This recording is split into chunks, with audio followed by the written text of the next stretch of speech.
अस्सलाम वालेकुम, कैसे हैं आप लोग। मुझे पिछले हफ्ते मैं नहीं कर सकी थी, बहुत आई एम रियली सॉरी। लेकिन एक अब मैंने ये केस देखा था अपनी ओपीडी में, तो डॉक्टर ज़ेबा ऑन कॉल करके मैंने उसको आपके लिए बना लिया। केस नंबर 22 या 23 है। मैं जब इसको एडिटिंग करूँगी ना तो मैं सही फिर मुझे याद आ जाएगा, ठीक है। तो ये जो पेशेंट है मेरे पास आई पहली दफ़ा, a 46-year-old woman presented with complaints of pain in whole body since 5 years. She complained of swelling and severe pain in right ankle since 2 years. She also complained of breathlessness on exertion. She was known hypertensive since 8 years. There was no history of diabetes, ischemic heart disease or asthma. She was treated by a neurologist for a prolapsed disc 2 months back. History of hysterectomy, total abdominal hysterectomy, bilateral salpingo-oophorectomy 8 months back, and she had 2 children. ठीक है। अब ये patient जो है मुझे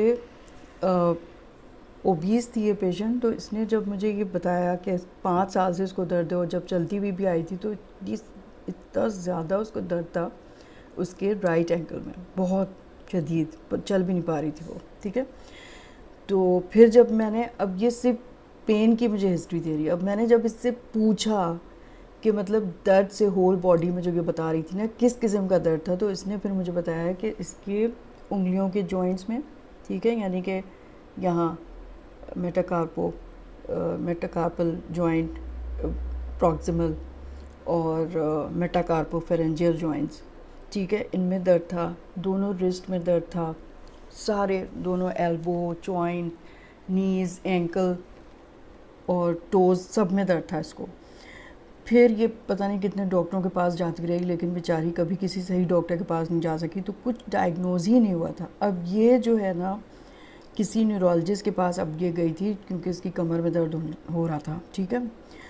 तो उन्होंने फिर जब इसको देखा अभी 6 महीने पहले, तो उन्होंने कुछ टेस्ट कराए इसके, ठीक है, और एक इन्होंने एंकल का MRI कराया था, MRI स्कैन, क्योंकि इसको बहुत शदीद दर्द था।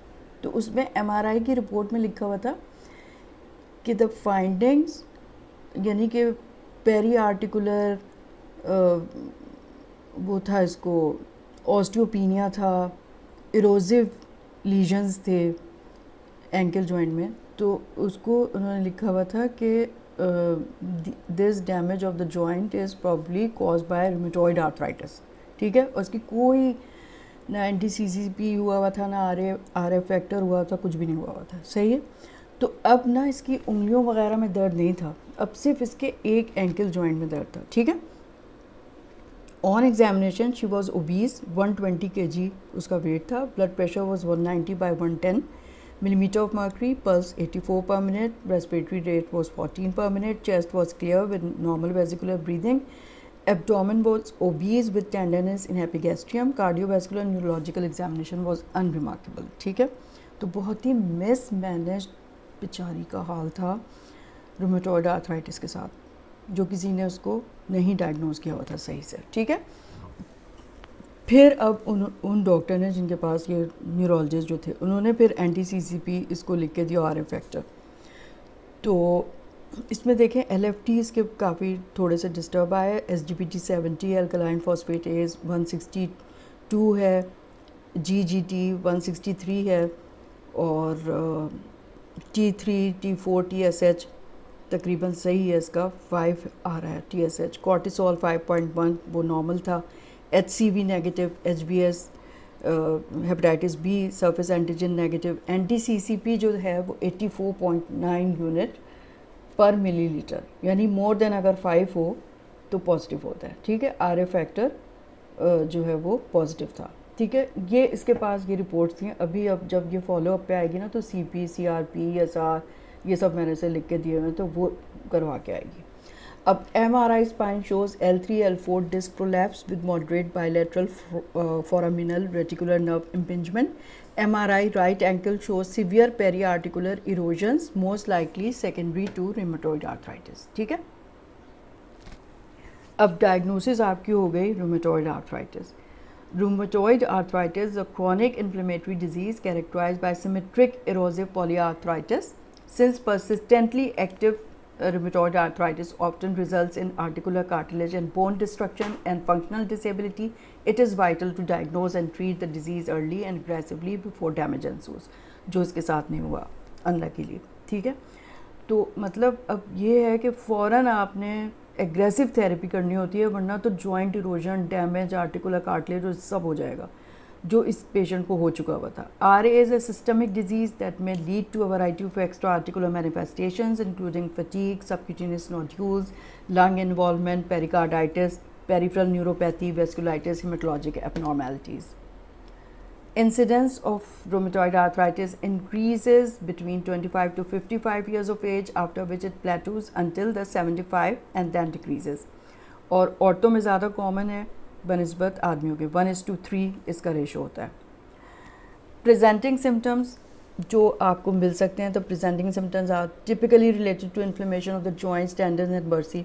Patients often complain of early morning stiffness, joint stiffness lasting for more than 1 hour and it eases with physical activity. ठीक है. The earliest involved joints are mostly the small joints of hands and feet. The initial involvement may be monoarticular, oligoarticular, यानी कि अगर 4 या 4 से कम joints हैं तो उसको हम कहते हैं oligoarticular. Polyarticular, more than 5 joints अगर involved हैं, usually a symmetric distribution होती है हमेशा. Some patients with inflammatory arthritis present with too few affected joints to be classified as having RA, so called undifferentiated inflammatory arthritis.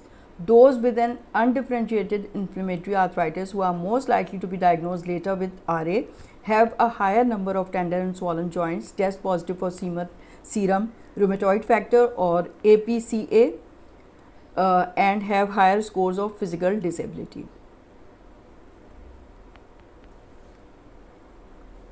In established RA, the most frequently involved joints are wrist, metacarpophalangeal joints and proximal interphalangeal joint. Distil नहीं होता है इसमें, ठीक है ना. Distil जो है वो ऑस्टियोआर्थराइटिस में होता है, तो इसमें मेटाकार्पोफेलेंजियल हो गए ये वाले जॉइंट्स और proximal interphalangeal हो गए. Flexor tendon tenosynovitis is the benchmark of RA and leads to decreased range of motion, reduced grip strength and trigger fingers. Flexor tendon involvement may also lead to tendon rupture, most commonly the flexor pollicis.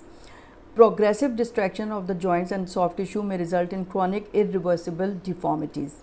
Ulnar deviation is a common deformity of long-standing RA that is caused by subluxation of metacarpophalangeal joints with subluxation or partial dislocation of the proximal phalanx to the volar surface of the hand.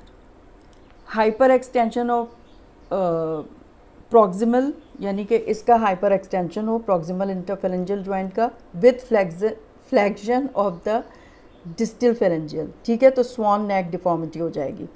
Flexion अगर यहाँ का flexion है, इधर का flexion of PIP, इसका flexion हो गया यहाँ पे. ठीक है, और विद हाइपर एक्सटेंशन, इसकी hyper extension of distal interphalangeal joint, तो उसको बॉटिनियर डिफॉर्मिटी कहते हैं. And the subluxation of first metacarpophalangeal joint with hyperextension of first interphalangeal joint, Z-line deformity कहलाती है. Flexion of proximal interphalangeal joint also may result from damage to the tendons, joint capsule and other soft tissue. Inflammation about the ulnar styloid and tenosynovitis of the extensor carpi ulnaris may cause subluxation of the distal ulna, resulting in a piano key movement of the ulnar styloid. Although metacarpophalangeal joints involvement is an early feature of the disease, chronic inflammation of the ankle and mid-tarsal region usually comes later and may lead to pes plano valgus, जिसको हम कहते हैं flat feet. Large joints including knees and shoulders are often affected in established diseases and may remain asymptomatic for many years. तो अब इसको जो है ना later जो complication होती है, ankle की बहुत ज़्यादा डिस्ट्रक्शन हो चुकी थी और जो इसके हैंड्स थे ना वो उसमें इतनी डिफॉर्मिटी कोई नहीं थी. Atlantoaxial involvement of cervical spine is clinically noteworthy because of its potential to cause compressive myelopathy and neurologic dysfunction. RA rarely affects thoracic and lumbar spine. अब इसको thoracic and lumbar spine का अगर हो रहा है तो उसको ऑस्टियोप्रोसिस हो रही होगी. उसको जो है osteoporosis is associated with rheumatoid arthritis और cardiovascular डिज़ीज़ के साथ ये दो एसोसिएटेड चीज़ें होती हैं रूमेटॉइड आर्थराइटिस में, ठीक है। तो वैसे रूमेटॉइड आर्थराइटिस कभी थोरैकोलम्बर स्पाइन को इन्वॉल्व नहीं करती है, हमेशा cervical spine atlanto axial joint में सबलक्सेशन हो सकती है उसकी वजह से, ठीक है। तो उससे आप कंफ्यूज ना हो। अब एक्स्ट्रा आर्टिकुलर मैनिफेस्टेशन भी होती हैं इसकी, तो they can develop during the clinical course of RA up to 40% of the patients even prior to the onset of arthritis. Most such patients have history of cigarette smoking and positive serum RF factor and ACPA, यानी कि antibodies to the citrullinated proteins. Subcutaneous nodules हो सकते हैं, Sjogren disease हो सकती है। Number 3 interstitial lung disease, number 4 pulmonary nodules, number 5 anaemia, number 6 Felty syndrome, number 7 vasculitis. तो एक एक करके देख लेते हैं। कॉन्स्टिट्यूशनल क्या होता है? The science and symptoms include weight loss, fever, fatigue, malaise, depression, most severe cases cachexia. They generally show the high degree of inflammation and may often precede the onset of joint symptoms. In general, the presence of fever more than 38.3 degrees centigrade or more than 101 degree Fahrenheit at any time during the clinical course should raise suspicion of systemic vasculitis or infection. क्योंकि infection भी एक किसी उसमें joint में या कहीं पे भी हो सकता है। तो पहला जो है इसके साथ associated other manifestation subcutaneous nodules हैं। ये 30 से 40% तक लोगों में होते हैं रूमेटॉइड आर्थराइटिस में। They are firm non tender, हमेशा याद रखें, फर्म होते हैं, नॉन टेंडर होते हैं और adherent to periosteum tendon and bursae. They develop in areas of skeleton subject to repeated trauma और irritation such as the forearm sacral prominence of Achilles tendon.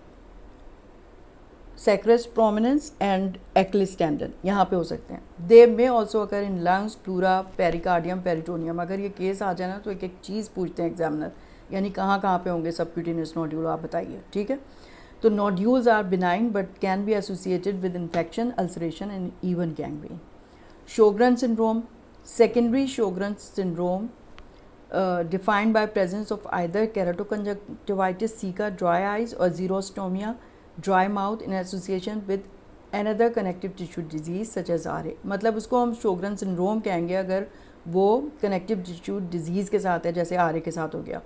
अगर वो प्राइमरीली ही डिजीज़ हुई हुई है तो उसको शोगरन डिजीज़ कहते हैं, ठीक है। It occurs in 10% of the patient, जो RA के पेशेंट हैं उसमें 10%। पल्मोनरी में क्या क्या हो सकता है? मोस्ट कॉमन प्लूरिसी है, pleuritic chest pain, dyspnoea, pleural friction rub, radiographic evidence of pleural effusion मिल सकता है। It is exudative with increase number of monocyte neutrophils. Interstitial lung disease can also occur 12% and heralded by symptoms of dry cough and progressive shortness of breath. इसको भी हो रही है, इस patient को जब आई है ना तो उसको शॉर्टनेस ऑफ ब्रेथ भी हो रही थी, कंप्लेंट कर रही थी। Diagnosis is readily made on HRCT chest which shows infiltrative opacification of ground glass opacities in the periphery of both lungs. Usual interstitial pneumonia, UIP and non-specific interstitial pneumonia are the main histologic and radiologic patterns of interstitial lung disease. Pulmonary nodules are common. Kaplan syndrome is pulmonary nodule and pneumoconiosis and on exposure to silica dust. तो उसको हम कहते हैं Kaplan syndrome, ठीक है। Cardiac में क्या हो सकता है? Number 4, the most common site of cardiac involvement is pericardium. Clinical manifestation of pericardium occurs in less than 10% of the patient. Up to 20% of the patients have asymptomatic pericardial effusions on echocardiography. कोई मतलब ये कि symptom नहीं होता। Cardiomyopathy results from necrotizing granulomatous myocarditis, coronary artery disease or diastolic dysfunction. Rarely cardiac muscle may contain rheumatoid nodules or may be infiltrated by amyloid. 5 vasculitis हो सकता है, ठीक है। It occurs with long standing disease with positive serum rheumatoid factor and APCA. The cutaneous signs include petechiae, purpura, digital infarct, gangrene, livedo reticularis and hypocomplimentinemia.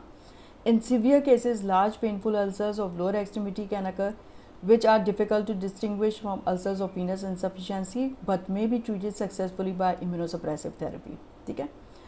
मतलब ulcer heal नहीं हो रहा है अगर इसकी वजह से या वेस्कुलाइटिस की वजह से, तो इम्यूनोसप्रेसिव थेरेपी से हील हो जाएंगे। Sensory motor polyneuritis such as mononeuritis multiplex presents with numbness, tingling और फोकल मसल वीकनेस। 6 हेमेटोलॉजिक में आपको क्या मिल सकता है? Normocytic and normochromic anaemia is most common. The degree of anemia parallels with degree of inflammation correlating with the levels of serum C-reactive protein and ESR. Platelets counts may also be elevated in RA as an acute phase reactant. Immune-mediated thrombocytopenia is very rare. Felty syndrome is defined by clinical triad of neutropenia, splenomegaly and nodular RA as seen in less than 1% of the patient. ठीक है, neutropenia होगा, स्प्लीनोमेगैली होगी और RA होगा, nodular. T cell large granular lymphocytic leukemia (TLGL) often occurs in association with RA with neutropenia and splenomegaly. Lymphoma two-fold increased risk होता है lymphoma का RA patient में than in general population. The most common type is large B cell lymphoma. Condition associated with RA जैसे मैंने आपको बताया, पहला है cardiovascular disease, और ये जो है ना इसके मतलब बहुत रिलेटेड है सिगरेट स्मोक से भी, उन लोगों में ज़्यादा कॉम्प्लिकेशंस होती हैं। तो most common cause of death in patients with RA is cardiovascular disease. The incidence of coronary artery disease and atherosclerosis is higher in RA patients than general population. Heart failure incidence is 2-fold higher.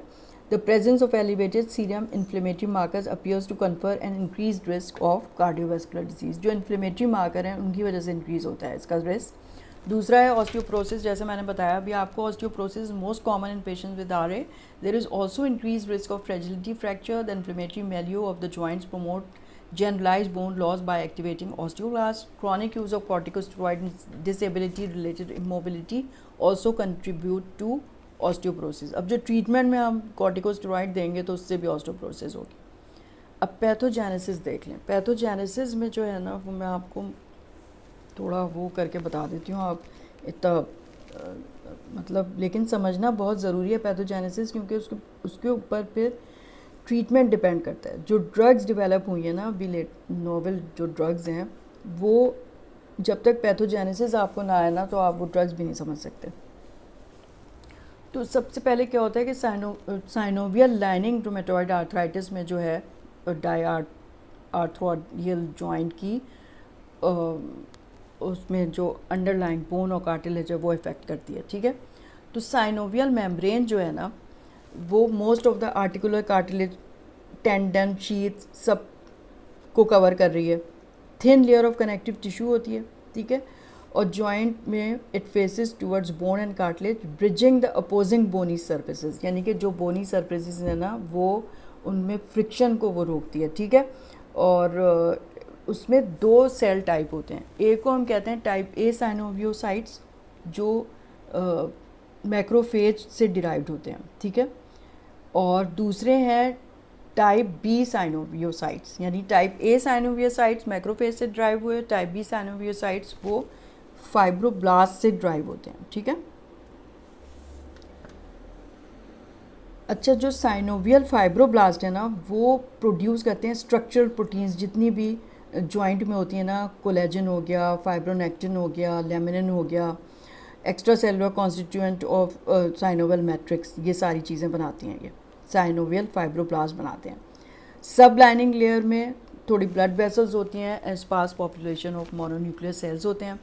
Synovial fluid क्या होता है? Ultra filtrate of blood होता है जो diffuse करता है सब synovial lining से across the synovial membrane and fills in the joint capsule. ठीक है, तो जॉइंट कैविटी के अंदर मेन कंस्टिट्यूएंट्स उसके हेल्यूरोनॉन होते हैं और ल्यूब्रिसिन। हेल्यूरोनॉन जो है वो ग्लाइकोजामिनोग्लाइकैन है और वो विसिड नेचर साइनोवियल फिट को एक विस्कस नेचर देता है, और जो ल्यूब्रिसिन है वो ल्यूब्रिकेट करता है साइनोवियल टिश्यू को। ठीक है, ताकि बोन्स जो अपोजिंग बोन्स हैं ना उनमें फ्रिक्शन नहीं हो।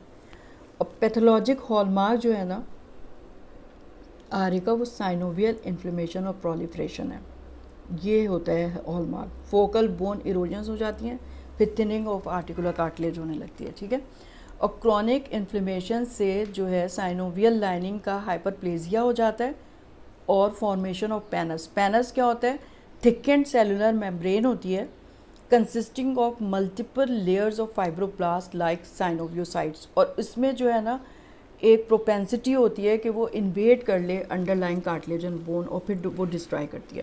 तो जो इन्फ्लेमेटरी इन्फिल्ट्रेट होते हैं ना, उसमें सबसे ज़्यादा सेल्स जो हैं वो टी लिम्फोसाइट्स होते हैं 30 to 50%। बाकी जो हैं बी लिम्फोसाइट्स हैं, प्लाज्मा सेल्स हैं, मास सेल्स हैं और डेंड्रिटिक सेल्स हैं। ठीक है। अच्छा, फिर ग्रोथ फैक्टर्स जो हैं फाइब्रोब्लास्ट बनाते हैं, मैक्रोफेजेस और फाइब्रोब्लास्ट, और वो जो है ना फिर नई ब्लड वेसल्स बनाने लगते हैं साइनोवियल सबलाइनिंग में, पेनस में, क्योंकि वो इवॉल्व हो रहा होता है और उसकी प्रोलिफरेशन हो रही होती है, तो उसमें ऑक्सीजनेशन और न्यूट्रिशन के लिए उसको ब्लड वेसल की ज़रूरत है। तो ये ग्रोथ फैक्टर्स बनाते हैं और इन्फिल्ट्रेट करते हैं साइनोवियल टिश्यू में। ठीक है। तो स्ट्रक्चरल डैमेज जो होता है ना मिनरलाइज कार्टिलेज और सब कॉन्ड्रल बोन का, वो किससे होता है? ऑस्टियोक्लास्ट से। अब ऑस्टियोक्लास्ट जो है मल्टी न्यूक्लिएटेड जॉइंट सेल्स होते हैं, और वो पेनस बोन इंटरफेस जो होता है ना उसमें वो बहुत सारे आ जाते हैं, और वो फिर रिजॉर्प्शन करना शुरू कर देते हैं बोन का, तो लेक्यूनी बनने लगते हैं। ठीक है। और मतलब वहाँ पे बनते हैं जहाँ पे टेंडन्स इंसर्ट हो रहे होते हैं ना, synovial membrane inserts into the periosteal surface of the edges of the bone, तो वहाँ पे ये फिर लेक्यूनी होते हैं और वहाँ पे इरोजन होने लगती हैं, तो पेरी आर्टिकुलर ऑस्टोपीनिया हो जाता है। इसके अलावा inflammation of the marrow cavity की वजह से ना ट्रेबिकुली बड़े होने लगते हैं और सब्सटेंशियल थिनिंग हो जाती है और बोन की। ठीक है। और ये जो हैं ये आप विजुअलाइज कर सकते हैं एमआरआई में, जैसे इस पेशेंट का एंकल जॉइंट एमआरआई में आ गया था। ठीक है। अब पैथोजेनेसिस का क्या है? कॉम्प्लेक्स इंटरप्ले होता है जेनेटिक और एनवायरमेंटल और इम्यूनोलॉजिक फैक्टर्स जो है ना वो मिल के एक कॉम्प्लेक्स इंटरप्ले करते हैं, जिसकी वजह से इम्यून सेल की डिसरेगुलेशन हो जाती है और सेल्फ टॉलरेंस की ब्रेकडाउन हो जाती है। ठीक है। तो अब क्या चीज़ ट्रिगर करती है, वो अभी तक जो है ना जेनेटिक एनवायरमेंटल फैक्टर्स में जो जीन्स हैं वो और इम्यून सिस्टम में अभी तक वो सही से पता नहीं चले हैं। इसमें भी कहा जाता है कि शायद जो है वो एस्ट्रोजन का कोई रोल हो, लेकिन इस तरह से वो स्पेसिफाइड नहीं है जैसे एसएलई में है। ठीक है। सिगरेट स्मोकिंग एक वो एनवायरमेंटल फैक्टर है कि इनमें ज़्यादा सिवियरिटी होती है, ज़्यादा रिस्क होता है, जो जेनेटिकली डिस्पोज्ड हो अगर वो स्मोक भी करते हो तो उनको आरे हो जाएगा। The break down of self tolerance जो है ना उसकी वजह से रूमेटॉइड फैक्टर और एंटीसिट्रुलिनेटेड प्रोटीन एंटीसीपीए ये सब बनने लगते हैं। ठीक है। तो एंटीजेनिक टारगेट जो है ना वो सिर्फ जॉइंट पे ही रेस्ट्रिक्ट नहीं होता, फिर बाकी जगहों पे भी होने लगता है, इसलिए उसकी ये सिस्टमिक डिजीज़ है। ठीक है। अच्छा, जो ये एंटी सिट्रुलिनेटेड प्रोटीन्स हैं, they are directed against deaminated peptides which result from post translational modification of by the enzyme PAD14. They recognize citrulline containing region of several different matrix proteins including fligrin, keratin, fibrinogen and vimentin, which are present at higher levels in the joint fluid than in the serum. ठीक है। The people who smoke display higher citrullination of proteins in the bronchoalveolar fluid than those who do not smoke. Microbiome का भी हो सकता है involvement इसमें RA में। The pathogen associated molecular patterns जो होती है ना PAMP on their surface bind to toll-like receptors जिसे हम कहते हैं TLRs on the host cells, और फिर जो है ना वो T सेल को एक्टिवेट कर देते हैं, तो सेल्फ रिएक्टिव टी सेल्स बनने लगते हैं। ठीक है। CD4 टी सेल भी होते हैं, मेमोरी टी सेल भी होते हैं, मेमोरी टी सेल होते हैं, एनरिच्ड होते हैं ये सब साइनोवियल फ्लूइड में। CD8 सेल और B cells natural killer cells ये सब भी पैथोजेनिक रिस्पॉन्स में आते हैं। ठीक है। एक्टिवेटेड टी सेल्स जो हैं वो स्टिमुलेट करते हैं मैक्रोफेजेस और फाइब्रोब्लास्ट को लाइक साइनोवियोसाइट्स जो हैं to generate pro inflammatory mediators. अब ये एक्टिवेटेड टी सेल्स हैं जो इन्फ्लेमेटरी मीडिएटर्स बना रहे हैं, प्रोटीएज बना रहे हैं, और वही जो है वो डिस्ट्रक्शन करते हैं। ठीक है। टी सेल एक्टिवेशन किसके ऊपर डिपेंड करती है? T cell receptor binding to peptide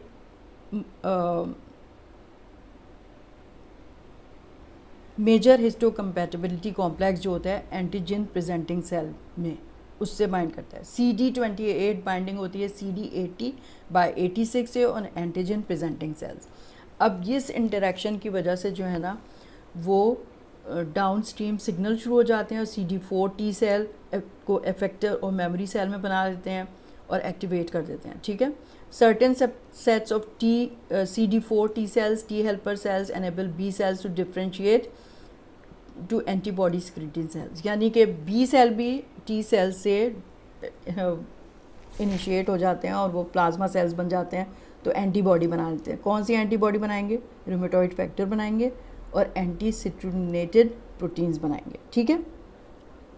अब ये जो CD4 T हेल्पर सेल्स होते हैं ना, अब ये TH1 TH2 सेल में डिफ्रेंशिएट हो जाते हैं।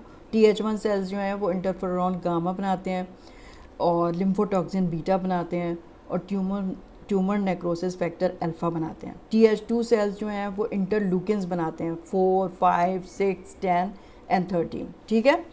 तो ये सारी जो साइटोकाइंस हैं ये सब डिस्ट्रक्शन करती हैं।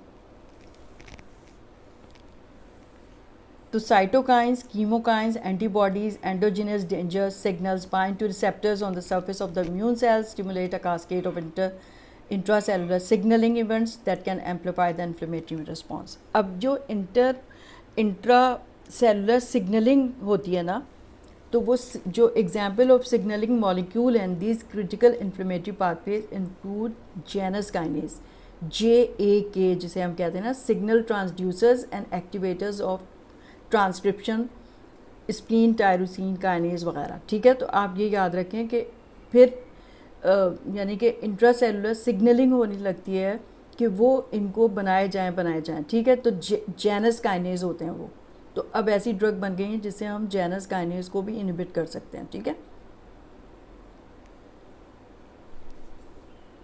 सही है, ये हो गया। अब फाइब्रोब्लास्ट जो हैं वो मैट्रिक्स मेटालोप्रोटीनेसिस बनाते हैं। अदर प्रोटीएसिस वो क्या कहते हैं? ब्रेक डाउन करते हैं आर्टिकुलर कार्टिलेज का, इन्फ्लेमेशन को प्रोमोट करते हैं, साइनोविल प्रोलिफरेशन करते हैं बाय सिक्रीटिंग साइटोकाइंस, ठीक है। अब वहाँ पे ऑस्टियोक्लास्ट की एक्टिवेशन हो जाती है पैनस में, ठीक है, और ऑस्टियोक्लास्ट एक्टिवेट हो जाते हैं और ऑस्टियोब्लास्ट जो है इनहिबिट हो जाते हैं, तो बोन डिस्ट्रक्शन, बोन रिजॉर्प्शंस होने लगती हैं।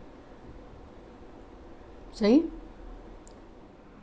अच्छा, अब हम देख लेते हैं कि रूमेटॉइड आर्थराइटिस की डायग्नोसिस कैसे होगी। तो क्लिनिकल डायग्नोसिस तो डिपेंड करती है कि आप साइंस सिम्टम्स को रिकग्नाइज कर लें, और क्रॉनिक इन्फ्लेमेटरी आर्थराइटिस होगा, सिमेट्रिकल होगा, स्मॉल जॉइंट्स इन्वॉल्व होंगे, बाइलैटरल पैटर्न होगा, and laboratory and radiographic results. फिर आप मतलब RA फैक्टर पॉजिटिव आ जाएगा, NTCCP पॉजिटिव होगी, तो आप कंफर्म कर लेंगे, ठीक है। In 2010, a collaborative effort between American College of Rheumatology (ACR) and European League Against Rheumatism revised classification criteria for RA in effort to improve early diagnosis. अब उन्होंने क्या किया, एक पूरा क्राइटेरिया बना दिया, ठीक है। अब क्राइटेरिया क्या है आप देखें, इसकी क्लासिफिकेशन कैसे होगी। रूमेटॉइड आर्थराइटिस की क्राइटेरिया, जॉइंट इन्वॉल्वमेंट, 4 चीज़ें उसमें ली हैं। एक जॉइंट इन्वॉल्वमेंट है, दूसरा सीरोलॉजी है, तीसरा एक्यूट फेज रिएक्टेंट्स हैं, और चौथा जो है वो ड्यूरेशन ऑफ सिम्टम्स है। तो जॉइंट इन्वॉल्वमेंट में आप 0 से 5 स्कोर इन्होंने किया है। अब अगर 1 large joint, shoulder, elbow, hip और नी है अगर, तो उसको इन्होंने दिए हैं 0, ठीक है। दूसरा जो है 10 लार्ज जॉइंट्स हैं तो उसमें 1 दे दिया है। 1 to 3 स्मॉल जॉइंट्स यानी कि मेटाकार्पोफेरेंजियल, प्रॉक्सिमल इंटरफेरेंजियल एंड थंब और इंटरफेरेंजियल, मेटाटार्सोफेरेंजियल और रिस्ट हैं अगर, तो उसमें 2 दे दिए हैं। 4 to 10 स्मॉल जॉइंट्स हैं तो 3 दे दिया है। More than 10 joints, at least 1 small joint, तो 5 देंगे आप, ठीक है। स्कोरिंग आप कर लें, जितनी ज़्यादा होगी उतना फिर चांस है कि रूमेटॉइड आर्थराइटिस। सीरोलॉजी में negative rheumatoid factor negative ACPA में 0 दिया है, लो पॉजिटिव RF और low positive anti-CCP antibodies less than 3 times तो उसको 2 दे दिया, हाई पॉजिटिव RF और हाई पॉजिटिव anti-CCP को उन्होंने 3 दे दिया, ठीक है। एक्यूट फेज रिएक्टर में नॉर्मल CRP एंड ESR को 0, एबनॉर्मल CRP एबनॉर्मल ESR को 1, duration of symptoms less than 6 weeks को 0, मोर देन 6 वीक्स को या 6 वीक्स के बराबर अगर है तो 1, ठीक है। तो इस तरह से आपने इसको आप ज़रा एक्यूरेटली डायग्नोज कर सकते हैं करके आप याद कर लें तो। लेबॉर्ट्री फीचर्स में आप क्या क्या करवाएंगे, CBC करवाएंगे, उसमें एनीमिया होगा, ESR करवा लेंगे, रेज होगा, CRP रेज हो सकता है, RA फैक्टर पॉजिटिव, anti-CCP फिर करा लिया वो positive, ANA ANCA ANA positive आ सकता है। साइनोवियल फ्लूइड एनालिसिस अगर एक जॉइंट जो है वो बहुत ज़्यादा इन्फ्लेम्ड है तो उसको करने के लिए joint imaging, plain radiography, MRI, ultrasound. जैसे हमारे पेशेंट में जो है जॉइंट इमेजिंग हुई थी उसकी, तो उसमें पता चला था क्योंकि बाद में इसका सिर्फ एक जॉइंट जो है ना वो इन्वॉल्व हो गया, ठीक है। तो MRI वगैरह भी आप करवा सकते हैं। फिर उसके बाद ट्रीटमेंट रूमेटॉइड आर्थराइटिस की, the medication use to treat RA may be divided into these 4 broad categories. पहला जो है वो non steroidal anti inflammatory drugs हैं, दूसरा ग्लूकोकॉर्टिकॉइड्स हैं जिसमें प्रेडनिसोलोन, मिथाइल प्रेडनिसोलोन है, तीसरा conventional disease modifying anti rheumatic drugs DMRDs, और चौथा जो है बायोलॉजिक DMRDs, ठीक है। फिर पहले NSAIDs को देख लेते हैं। Now they are considered to be adjunctive agents for management of symptoms uncontrolled by other measures. NSAIDs exhibit both analgesic and anti-inflammatory properties. The anti-inflammatory effects of NSAIDs are derived from their ability to non-selectively inhibit cyclooxygenase, COX-1 and COX-2. Chronic use should be minimized due to the possibility of side effects, particularly gastritis, peptic ulcer disease and kidney injury, ठीक है। तो minimum dose पे ले आना चाहिए patient को अगर आ सके तो। Glucocorticoids, they may be administered in low to moderate doses to achieve rapid disease control before the onset of fully effective DMRDs, क्योंकि DMRDs का जो इफ़ेक्ट है वो काफ़ी 4 to 12 वीक्स में शुरू होता है, तो उससे पहले आप कंट्रोल करने के लिए ग्लूकोकॉर्टिकॉइड्स शुरू कर देते हैं, which often takes several weeks or even months. 1 to 2 week burst of glucocorticoid may be prescribed for the management of acute disease flare with dose and duration guided by the severity of exacerbation. Chronic administration of low dose यानी कि 5 to 10 milligram per day of prednisone may be warranted to control disease activity in patients with an inadequate response of DMRD therapy. Best practices minimize chronic use owing to the risk of osteoporosis and other complications of glucocorticoids, ठीक है। फिर high dose corticosteroids may be necessary for the treatment of severe extra-articular manifestation of rheumatoid arthritis such as interstitial lung disease. Finally, if a patient exhibits 1 or 2 actively inflamed joints, the clinician may consider intra-articular injection of intermediate acting glucocorticoids such as triamcinolone, acetonoid. Caution must be exercised to exclude joint infection as it often mimics a monoarticular RA flare, ठीक है। अगर एक joint अगर बहुत ज़्यादा effect हुआ हुआ है, ठीक है, तो उसको आपने हमेशा इन्फेक्टिव आर्थराइटिस से डिस्टिंग्विश कर लेना है, सही है। और फिर उसमें आप ग्लूकोकॉर्टिकोइड का इंट्राआर्टिकुलर इंजेक्शन दे सकते हैं। Number 3, conventional disease modifying anti rheumatic drugs DMRDs. They are so named because of their ability to slow or prevent structural progression of rheumatoid arthritis. The conventional DMRDs includes methotrexate, hydroxychloroquine, sulfasalazine, leflunomide. They exhibit delayed onset of action of 6 to 12 weeks or longer. अच्छा, DMRDs में हमारे पास methotrexate है। Methotrexate is the treatment of choice for RA. It releases adenosine from the cell that produce an anti-inflammatory effect. It is administered weekly by oral or subcutaneous route. Folic acid is taken concomitantly to prevent the side effects. दूसरा जो है leflunomide है. It is an inhibitor of pyrimidine synthesis. It is effective as monotherapy or in combination with methotrexate or the DMRDs. Then hydroxychloroquine, third number पे, it delays radiographic progression of the disease. It is used for the treatment of early mild disease or as an adjunctive therapy in combination with the DMRDs. It is prescribed in dose of 5 mg per kilogram body weight or less to decrease the risk of retinal toxicity. Sulfasalazine, it is used to reduce joint inflammation, radiographic progression of the disease. A regimen termed as oral triple therapy, which comprised of hydroxychloroquine, sulfasalazine, and methotrexate, often used in patients with an adequate response to treatment with methotrexate alone. अगर उससे नहीं हो रहा है तो फिर हम triple therapy भी दे सकते हैं. ठीक है.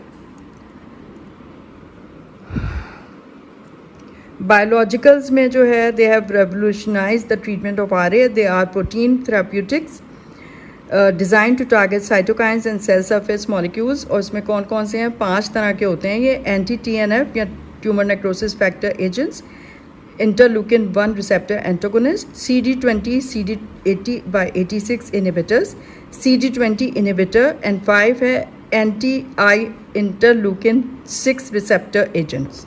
ठीक है, एक एक करके हम देख लेते हैं उसको. पहले एंटी TNF एजेंट हैं, यानी tumour necrosis alpha is a critical upstream mediator of joint inflammation. They are anti-TNF monoclonal antibodies. They are used alone or in combination of methotrexate. They are used when there is inadequate response to methotrexate. पहला जो है anti TNF agent वो infliximab है.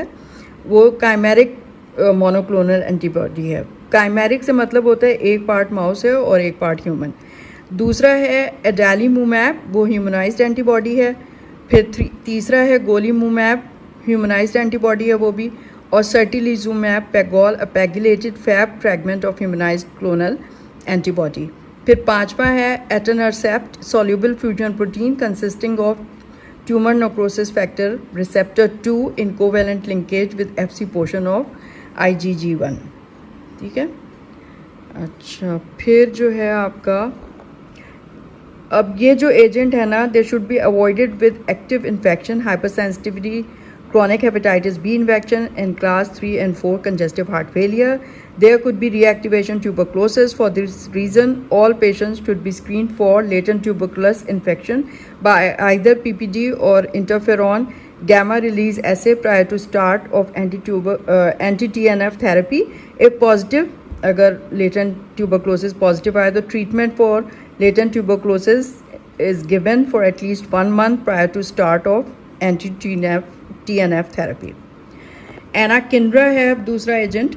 Anakinra is the recombinant form of naturally occurring interleukin 1 receptor antagonist. It has a limited use as other DMRDs are more efficacious.